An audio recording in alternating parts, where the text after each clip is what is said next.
So you know that New Year's resolution you made about learning how to make your website more accessible?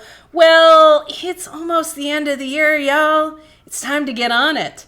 There are some great web courses out there on accessibility. You should totally check them out. But if you're going to be at DjangoConUS in Durham this year, I'd like to invite you to this tutorial I'm teaching along with my buddy Scott from the Wagtail accessibility team. We're going to be showing you how to build more accessible websites with Wagtail. More specifically, we're going to be showing you how to build this little website here. Might not look like much, but trust me, there are some great accessibility practices baked into the code.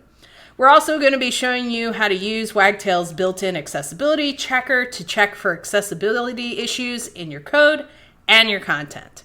So, if you want a jump start on keeping that New Year's resolution, please join us Sunday, September 22nd from 1:30 to 5.